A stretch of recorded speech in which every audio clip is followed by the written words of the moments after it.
Betty and Bernie have set themselves a real challenge this week. The pair have decided to tackle the wilderness of Betty's back garden and give it a completely new look. I'm going to take these and those ones over there, please.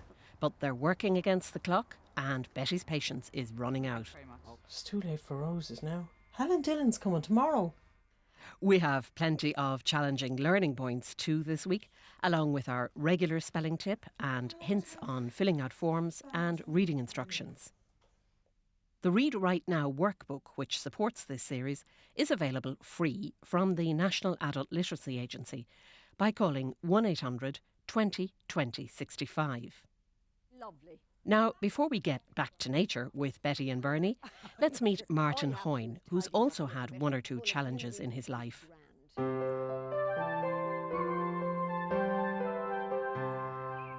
Martin's a Kilkenny man who left school unable to read and write. He reckons he missed out on important opportunities because he found the classroom atmosphere so intimidating.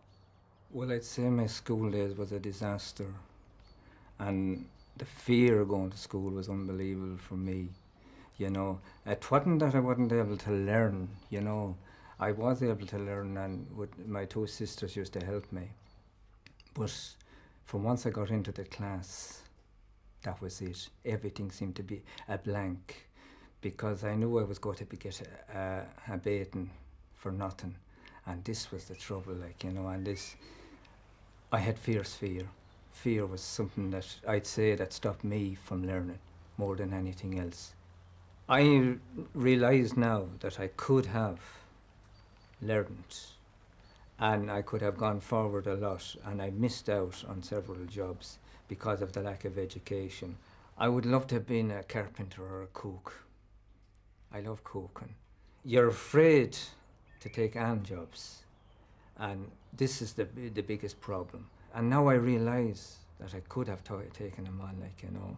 You're kind of stuck in concrete the whole time that you can't stir, you can't go forward, and you're angry because of that, and because you were let down by the system, and you didn't get the education that you should have got down through all the years.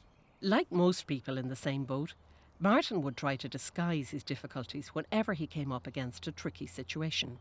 It was a frightening experience to go into an office and to be asked to fill out a form. I took the young man to the dentist, and the assistants came out with this form to me. And I had it wrote out before I went down, and I thought it was real clever. And I went off up to this, up the corridor, and I was writing, and the next thing she came behind me, and she was looking down at me. And I nearly collapsed, like you can feel the blood draining out of your body would feel, like, you know, and it is terrible. And I think that was a terrible embarrassment. God,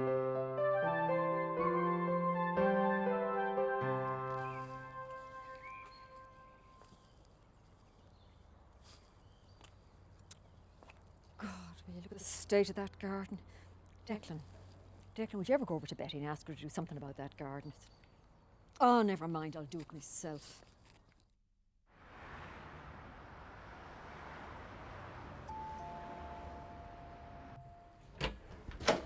Morning, Betty. How are you, Miss McGee? Well, I'm not too good.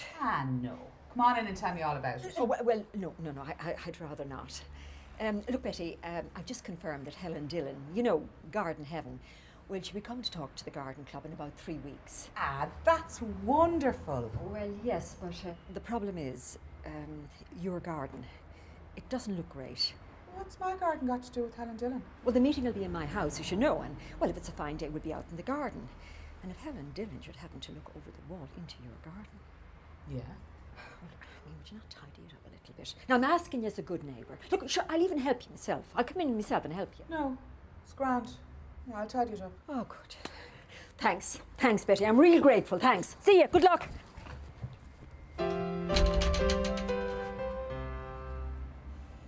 The 26 letters of the alphabet are divided into two groups. The letters A, E, I, O and U are called vowels, and the rest of the letters are called consonants.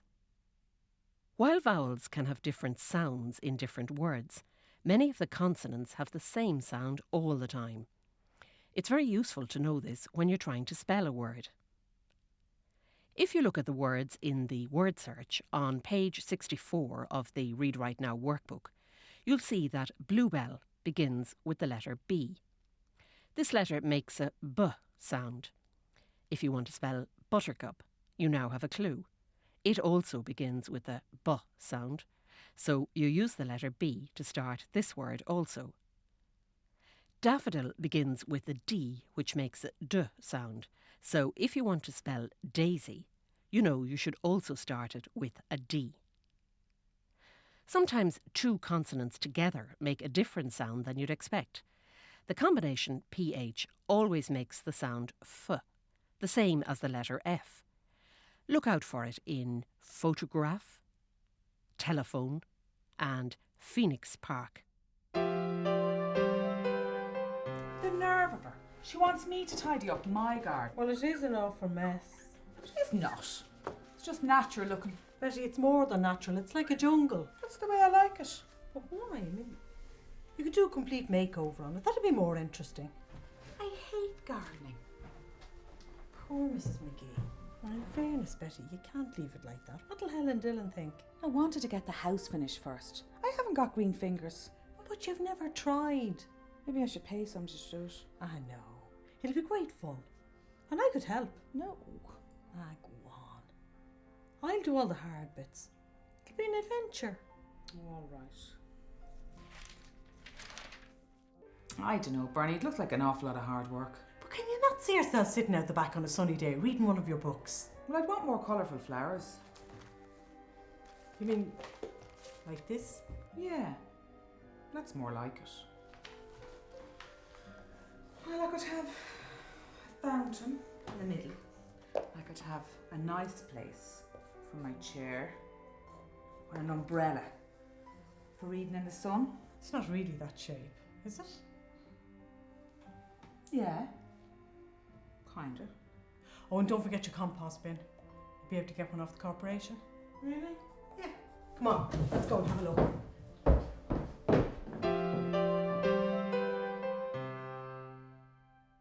Last week, we looked at finding information in the contents page of a magazine. Let's have a closer look this week at scanning quickly through a lot of information. This contents page, taken from page 54 of the workbook, is divided into chapters, main headings and subheadings, which give more detailed information about what's in each chapter. The page numbers are listed on the right-hand side of the page.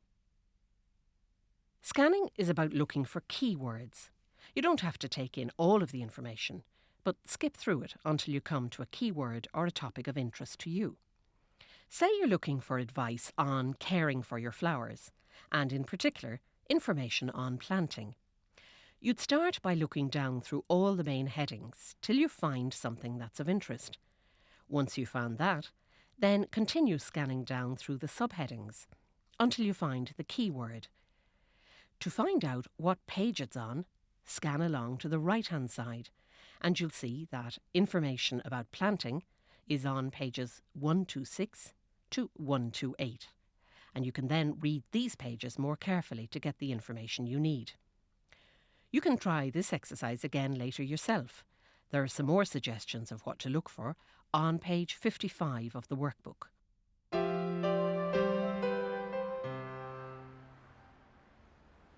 Martin had reached a certain stage in his life when he decided to seek help. I was made redundant and my wife went out to work and I was left at home with the kids. And they used to ask me to do the homework and things like that. And I had to bluff my way out of that. I'd be back in a half an hour, I have to light the fire, I have to do something. And when they would ask me to spell a word or do their sums or something like that, I couldn't. And they'd say, "I sure you're worse than we are, Daddy." You know, and then I realised that it was time to do something. I had heard the word aid on the radio several times, and I decided to come down. So I phoned up Mary Buckley then, and we had a chat, and she told me to come down, and that was the start of it. And it was a great relief to meet the like of Mary Buckley, because she's brilliant. I have done an NCBA course in communications and computers. I'm happy now that I have come a long ways with maths, as well as everything else. I mean, asked me to do long division one time. Oh God, what are them? You know, but now I can. You know, and you realise that you can do those things. When they give you, you know, they say, well done and things like that. Well, then you start to believe in yourself that you're doing great, like, you know, and I was delighted. I think actually a small, you know the little fruit. Oh, Mrs. McGee, oh, you won't know this garden in a couple of weeks. Ah, you're great, girls. Look, I'm sure it'll be lovely. In fact, I think you're going to have some competition. Look, sure, all you have to do is tidy it up a little bit, pull a few weeds, it'll be grand. Ah, no. I want a beautiful garden, just like yours. Oh. What's the name of those lovely bright flowers over there? Well, I'm not too sure now, but they're not easy to grow. What about roses? Yours are gorgeous. Oh, I wouldn't grow roses. Oh, no, you need a lot of experience for roses. I think I'll try anyway. Oh, yeah, well, would you see? I think I hear the phone. See you, girls. I think this is going to be fun. Oh,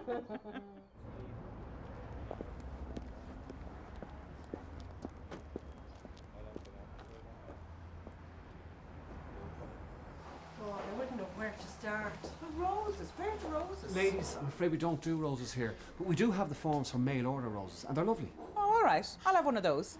Oh, look at all the lovely seeds, Betty. We've got one of the best seed collections in the country. These are very popular and easy to grow. Have you anything easier? They couldn't be more simple. All you have to do is put them in the ground, water them, and wait for them to come up. It's the waiting I don't like. I've got just the thing for you. Come on with me.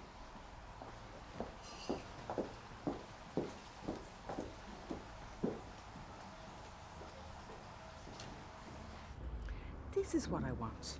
I'll just get a whole bunch of these. Okay. All of these are in season right now, and the instructions for planting and care are on the back of these little labels.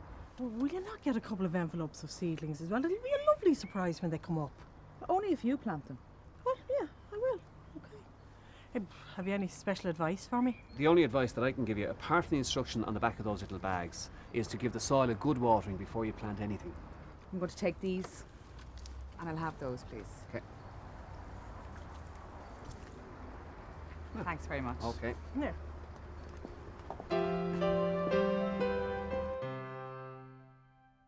Instructions for sowing and planting seeds are given on the back of the packet, both written out in words and as a diagram. In this diagram, the months of the year are written in a short or abbreviated form down along a line. JUN for June, JUL for July, AUG for August, and so on. A yellow box runs down along the side of the months March to May, with the word sow in it. This means that you can sow the flowers any time during those months. You can expect flowers any time from June to September, which is shown by the red box running down along those months. Diagrams are often used to get across information simply and quickly. Here's another example, also from a seed packet. The key to the colours used in this diagram are explained above it, where you can see that blue means the time you sow, green means the time to plant out your seedlings, and yellow shows the time when you can expect to see your flowers.